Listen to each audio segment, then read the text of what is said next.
The next topic we're going to talk about is a very different one, and it signals a broadening that started to take place in our thinking about communication and media roughly around the 1970s. And the word culture starts to become very important. And in this and in the next video, I'm going to talk about two very important schools of thought or ideas that emerged about the relationship between communication and culture. It's like talking about water and talking about a river. So, in a sense, they're inseparable, perhaps. So, this idea of communication and culture comes from the work of a scholar named James Carey, very much rooted in an American culturalist tradition, which I think is somewhat dwarfed of late by the European cultural studies tradition, which I'll talk about more in the next video. So James Carey wrote a very important essay called A Cultural Approach to Communication in 1975. And it's a very creative, expansive argument because what he does is make us look back on the 60 or 70 years of American thinking in everyday terms as well as in academia, in scholarly circles about communication, and puts it all into one paradigm. Okay?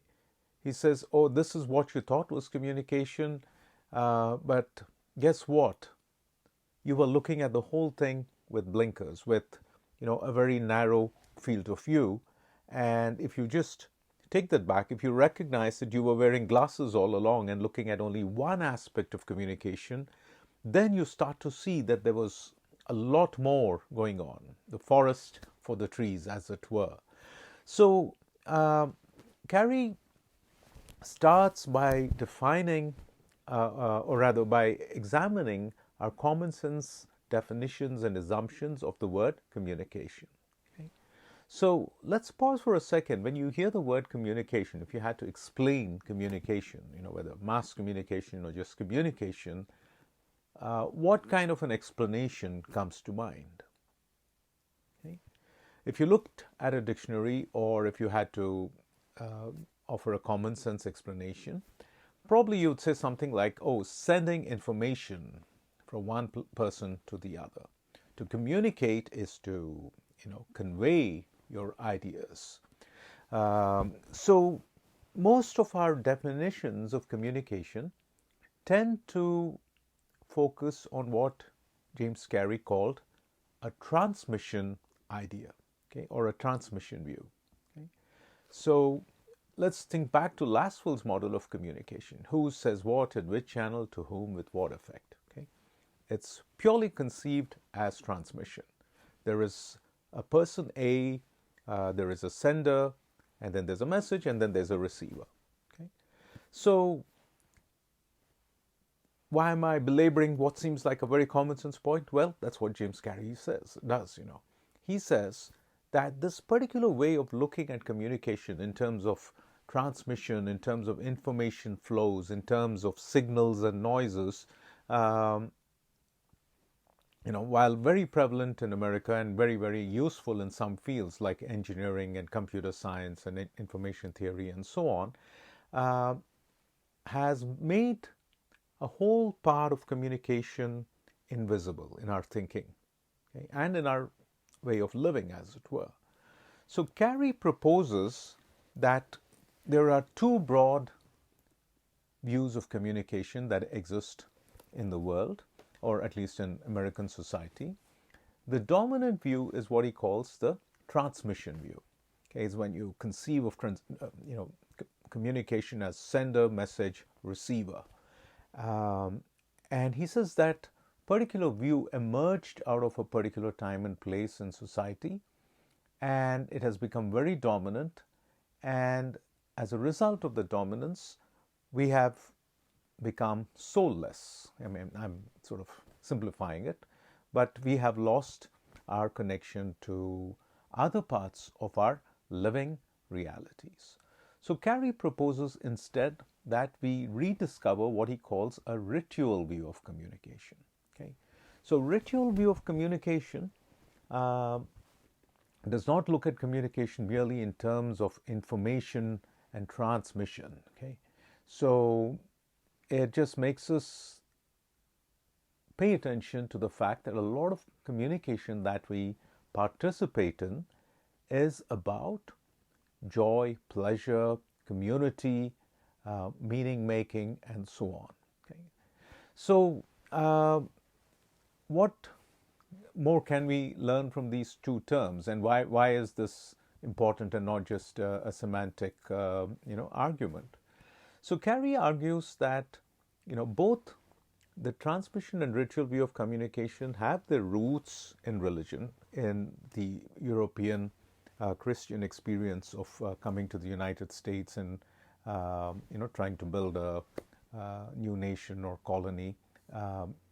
And he says the transmission view too initially was informed by a religious fervor of spreading a particular religious ideology or worldview and so on. But he says in time that sensibility fell away. And when you connect this to media history, it's actually not very surprising, because when you look at the invention of the printing press, the first mass medium was a book. Gutenberg goes and makes the first book he makes is the Bible.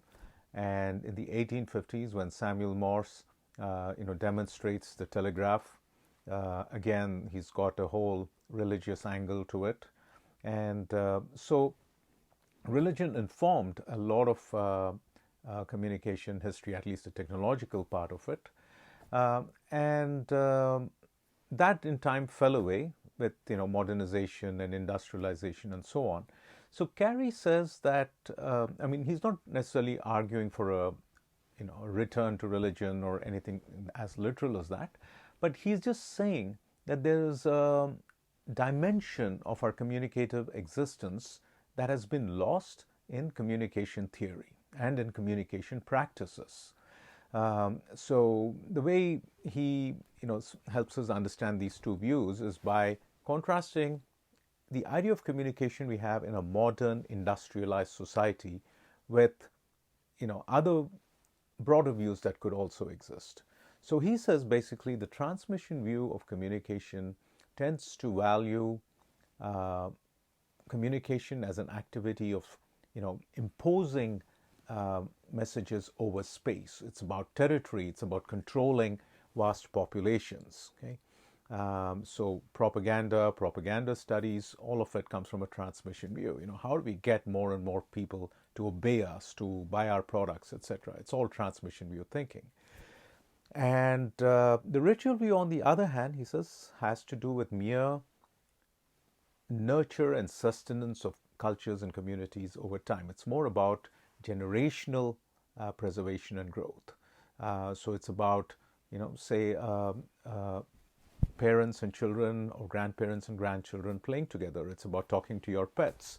It's about, just being silent in nature. So all of these aspects of communication, he says, are getting lost because every aspect of communication we think about today focuses only on transmission, on domination, on controlling, or persuading other people to a particular point of view. So it's a very subtle and complex article. So I've just tried to summarize the broad ideas contained in them. In the next video, we're going to look at an even more in-depth exploration of the concept of culture, and particularly the concept of meaning, which Carey asked us to start thinking about. The British cultural studies perspective, or critical cultural studies perspective, takes the question of meaning very seriously, but also brings it back to questions of politics and power and questions like that. So the next video we'll talk about British cultural studies.